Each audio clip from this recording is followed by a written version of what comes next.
आपको इंतहाई अहम खबर से आगाह करने जा रहा हूं।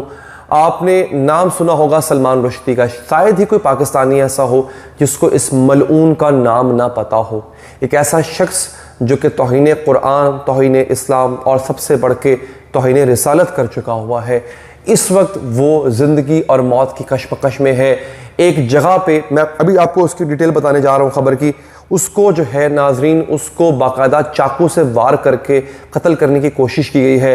फ़िलहाल ये सूरत हाल क्या है, कत्ल कैसे करने की कोशिश की गई, वो कहाँ पे था, क्या कर रहा था, किससे मारा, कैसे मारा, ये पूरी डिटेल आपको मैं अगले चंद मिनट में बता दूंगा। मगर उससे पहले रिक्वेस्ट आपसे ये है कि ऐसी वीडियोस बड़ी मेहनत से बनाई जाती हैं और ऐसी वीडियोस तो बहुत रिस्क लेके बनाई जाती है। इनफैक्ट आपने वीडियो को लाइक करना है, हमारी इससे हौसला अफजाई होगी।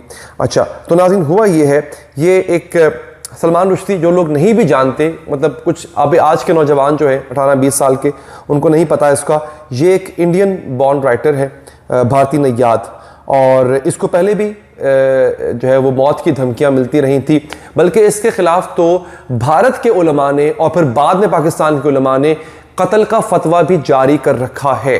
यानी इस हद तक इस शख्स से नफरत करते हैं मुसलमान कि बाकायदा इसका खून जो है वो हलाल करार दे रखा हुआ है। अच्छा, अब जनाब करना क्या है, उसके बाद ये हुआ है कि इस वक्त जो है ये न्यूयॉर्क में था। अभी थोड़ी देर पहले बिल्कुल फ्रेश वाकया हुआ है। ये न्यूयॉर्क में था और वहाँ का एक है शौतका इंस्टीट्यूशन या शौतका इंस्टीट्यूशन आई गेस इसका नाम है, उसका एक थिएटर था। वहाँ पे एक तकरीब से इसने खिताब करना था। उस दौरान एक शख्स चाकू लेके इसके करीब आया और उसने उस पर हमला किया। अच्छा, एसोसिएटेड प्रेस जो है वो ये रिपोर्ट कर रहा है, बेसिकली उसकी रिपोर्ट है कि एक बंदा जो है वो शौतका इंस्टीट्यूशन के स्टेज पे भागता हुआ आता है। अब चूंकि उस दौरान शायद सिक्योरिटी वहां पे नहीं थी, और अगर थी भी तो ये शख्स इतनी तेजी से उसकी तरफ बढ़ा, सलमान रुश्दी की तरफ बढ़ा, कि कोई इसको रोक ना पाया। अच्छा, वहां पे जनाब जाता है और वहां पे उसने उस पे जो है पहले उसको मुक्का मारता है, मुक्का मार के गिराता है सलमान रुश्दी को, और उसके बाद उस पे चाकू के पैदर पे वार करता है। ठीक है जनाब। अच्छा, वो मतलब सलमान रुश्दी जमीन पे गिर गया और उसके बाद उस बंदे को फौरन जो है सिक्योरिटी दारी, इतनी देर में तो हरकत में आ ही जाते होते हैं, उस बंदे को इन्होंने पकड़ लिया हुआ है। किया क्या था इससे मैं आपको बताता हूं नाजरीन। द सैटेनिक वर्स या शैतानी आयात, इससे किताब लिखी थी। ये बात है 1988 की, और उस वक्त के मुसलमानों ने इस पर फतवा लगाया था। और सबसे पहला फतवा जो है वो आयतुल्लाह रूहुल्लाह खुमैनी साहब की तरफ से, ईरान के जो सुप्रीम लीडर थे आयतुल्लाह खुमैनी, उन्होंने सबसे पहला फतवा इस पे दिया था और इसको एडिक्ट कहा था। और इसके मौत का फतवा यानी इसके कत्ल का फतवा जो है वो आयतुल्लाह खुमैनी ने दिया था। इसके साथ साथ ईरान ने ही, और अभी तक वो इनाम चल रहा है, ईरान ने $3 मिलियन यानी $30 लाख, जो पाकिस्तानी रुपयों में, आज की रुपयों में कोई मेरा ख्याल है कोई 80-90 करोड़ रुपया, 1 अरब रुपया बनता है तकरीबन, जो है वो रिवॉर्ड रखा था कि जो कोई उसको मारेगा, ईरानी हुकूमत, चाहे वो कोई भी हो, ईरानी हो, पाकिस्तानी हो, इंडियन हो, अमेरिकन, रशियन, कोई भी मुसलमान हो या कोई भी शख्स हो, जो इसको मारेगा उसको $3 मिलियन का इनाम दिया जाएगा। तो अब सूरत हाल नाज़रीन ये है, जो कि मेरी लिए बड़ी हैरानी की बात है कि खैर किसी बंदे की आनी हो तो आ जाती होती है, लेकिन एक ऐसा आदमी जिस पे इतना बड़ा इनाम है, उसकी सिक्योरिटी किधर थी?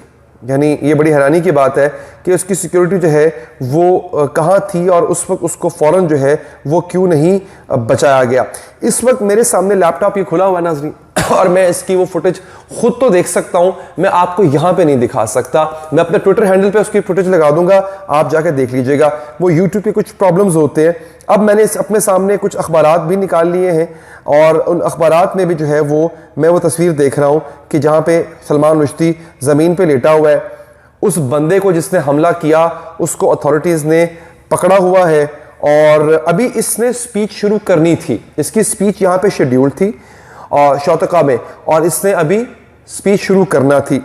जहाँ तक मुझे लगता है, जो इस वक्त एसोसिएटेड प्रेस और मुख्तलिफ अखबारात मुझे बता रहे हैं, वो ये कि फ़िलहाल जो है इसको बचा लिया गया है। फ़िलहाल ये ज़िंदगी मौत की कशमकश में है, ये मरा नहीं है, ज़िंदा है अभी, लेकिन ये ज़िंदगी मौत की कश्मकश में है। तो ये एक मैं समझता हूँ कि ऐसी चीज़ हुई है जो कि बड़ी अनहोनी सी लग रही है, क्योंकि सलमान रुश्दी के ऊपर बहुत अरसे से नाज़रीन इनाम था। अब होता ये है कि क्या ईरानी गवर्नमेंट अपना वो वादा पूरा करेगी, ये भी एक सवाल है ना, क्योंकि अभी तक उन्होंने किसी ने भी इसकी बताया नहीं है कि एग्जैक्टली वो बंदा कौन है। आपको लग रहा होगा कि अली भी जो है वो पूरी बात क्यों नहीं बता रहा। बेसिकली बिल्कुल अभी मैं क्या को बोलूं, अभी जब मैं वीडियो बना रहा हूं कि इस वाक्य को सिर्फ 5-6 मिनट ही हुए हैं। जैसे ही वाक्य हुआ है मैंने वीडियो बनाना शुरू कर दी है। मैं खुद अभी लैपटॉप पे बैठ के इंफॉर्मेशन गैदर कर रहा हूं ताकि मैं आपको बता सकूं कि वो बंदा कौन है। अब मैंने आपको ये तो बता दिया सारा ना कि सलमान रुश्दी के साथ हुआ क्या, ये मैं बता चुका हूं आपको, लेकिन वो बंदा कौन है, मारा किससे है, उसका क्या मोटिव था, आई गेस ये मोटिव उसका होगा और तो कोई मोटिव नहीं होगा उसका, और कोई मोटिव हो भी नहीं सकता। तो उसके बारे में जो है वो क्या राय है, वो बंदा किस मकसद के लिए आया, कैसे पहुंचा वहां से, वो सब कुछ जो है वो हमें यहां से पता चलेगा। अच्छा जनाब, यहां पे अब हुआ ये है कि मैंने बड़ी सोचने की, यहां पे सर्च करने की कोशिश की, आपके सामने मैं सर्च भी कर रहा हूं, लेकिन मुझे फिलहाल उस बंदे का पता नहीं चल रहा कि वो बंदा कौन था जिसने सलमान रुश्दी पर यह कातलाना हमला किया है। लेकिन नाज़रीन मैं आपको बता दूं, फ्री स्पीच का मैं भी कायल हूं, लेकिन फ्री स्पीच हमारे आका की ज़ात पर नहीं यार। और मगरिब में ऐसा हुआ है कि ऐसे लोगों को हीरो बना के पेश किया गया है जिन्होंने आका सल्लल्लाहु अलैहि वसल्लम पे या मज़हब इस्लाम पे किसी न किसी तरह से कदगन लगाने की कोशिश की है, वो हुआ है। कत्ल गारत के मैं खिलाफ हूँ, लेकिन मैं इस बात को भी अच्छा नहीं समझूंगा कि आप हमारे आका सल्लल्लाहु अलैहि वसल्लम की शान में गुस्ताखी दर गुस्ताखी करें। मत करें ऐसा। हम मुसलमानों के जज्बात बड़े ज़्यादा वाबस्ता हैं आका सल्लल्लाहु अलैहि वसल्लम की ज़ात से। हम उनसे बढ़ के अपनी औलाद, अपने माँ बाप को नहीं रखते यार, अपनी ज़ात को नहीं रखते हैं। तो क्यों आप इस जज्बे से खेलते हैं? आपने भी तो कई ऐसी चीज़ें हैं जिनको शजरे ममनुआ करार दे रखा है, मैं यहाँ पर नाम नहीं लूँगा उसका। प्रॉब्लम यह है कि इस जगह को फिर हमारे यूट्यूब चैनल के पीछे पड़ जाते हैं। प्रॉब्लम यह है कि आपने भी कई ऐसी चीज़ें हैं जिनको नो गो एरिया बना के रखा हुआ है, जिनके बारे में हम मुसलमान बात नहीं कर सकते, इनफैक्ट कोई भी बात नहीं कर सकता। वहां पे आप कहते हैं कि जो हमारे जज्बात मजरूह होते हैं, वहां पे आपका फ्रीडम ऑफ स्पीच वाला नैरेटिव धरा का धरा रह जाता है। तो ये भी तो वो मकाम है ना जहां पे हमारे जज्बात मजरूह होते हैं। मत क्या करें ऐसा। चैनल को सब्सक्राइब कीजिएगा, वीडियो को लाइक कीजिएगा, पेज को फॉलो कीजिएगा, क्योंकि इस हवाले से ये बंदा कौन था, जैसे मुझे पता चला ये बंदा कौन था, मैं आपको इस नई वीडियो के जरिए बताऊंगा। तो अगर आपने सब्सक्राइब या पेज को फॉलो किया होगा तो आपको पता चल जाएगा। मुझे दीजिए इजाजत नाजरीन, अल्लाह ने के बाद।